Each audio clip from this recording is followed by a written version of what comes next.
Greetings audience, I'm Boomstick, and today we'll be talking about the Mistress Key. Let's go.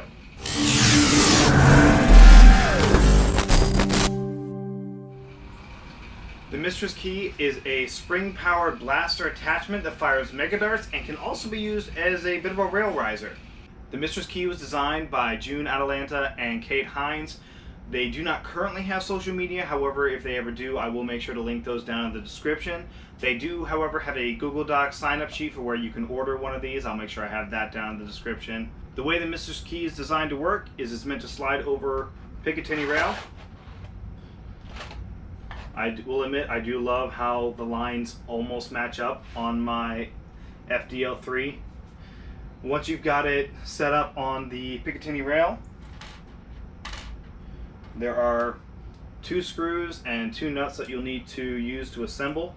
Once it's attached, the firing this blaster is actually very straightforward. It's just a simple matter of pulling back on the priming bar, which, by the way, is a very comfortable priming bar. And then you see this little button on the side here, and as soon as you're primed, simple matter of firing. In my talks with Official Armory, they did tell me that the firing button can be placed on either side of the blaster. So if in this case, instead of reaching around for me and pushing the button like that, it might even be easier if it was on this side and I just went and it fired. I will say that I did buy this pre-built from Artificial Armory. This is all their own hardware and printed pieces, which, by the way, as far as the printing quality goes, it is actually fairly good. I don't see any major flaws or anything. It's a decent print quality. It's good. So I think that's enough blabbering from me. Let's go fire this thing.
Now, with the Mistress Key, I did get an average velocity of 75 FPS when firing it through my chronograph. This was with a variety of mega darts, all of them hitting right around that 75 mark. I was actually impressed with just how consistent it was hitting the 75.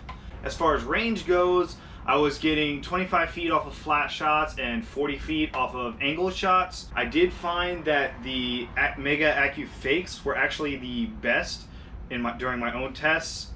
The official Mega Accu Strike weren't bad, but obviously, as we all know, the classic Mega or the Big Red Megas don't fire straight at all. You might get lucky and you can get some decent range off them.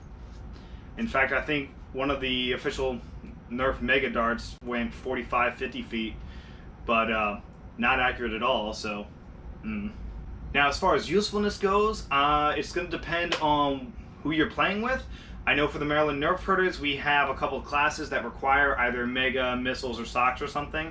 So having something like this attached to your blaster without having to fumble for a secondary or specialty blaster specifically for those cases, it'd be much easier just to go, oh hey look, a shield, pow!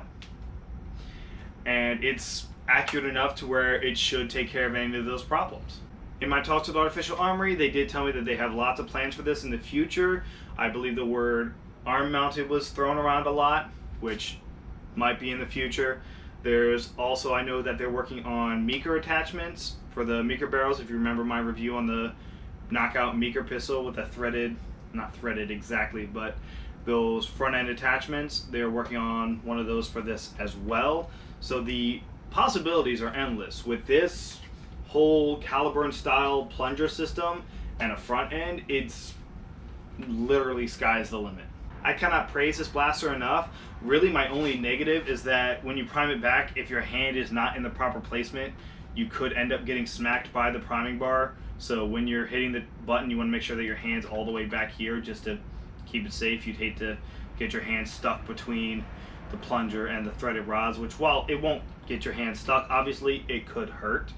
But that's more what I would call a user error in that case. But I just figured I'd let you know that that is a possibility. Other than that, though, if you play with a group of people where Mega is a useful tool, I highly recommend it. I believe their current asking price is $30 for a pre-built system plus shipping, and that's just a really good deal, honestly. So basically all you have to ask yourself is, do I want Mega on my blaster? Do I feel like integrating a Magnus into my blaster? If you want to save yourself some time and some money, Mistress Key. It's just that simple. So if you have a use for Mega, I highly recommend the Mistress Key. I'll make sure I have all the links down in the description. It is also available on Thingiverse. So if you'd like to print your own, which I will probably reprint mine out to match my FDL, because this is where the Mistress Key is most likely going to be staying for me, because this right here is perfect and I love it. Those are just my thoughts on the Mistress Key. If you have any of your own thoughts or have any questions, make sure to put them down below in the comments section. Feel free to give the video a like, and if you feel like sticking around, go ahead and hit the subscribe button. But I've been Boomstick, and see you next time. Boomstick out.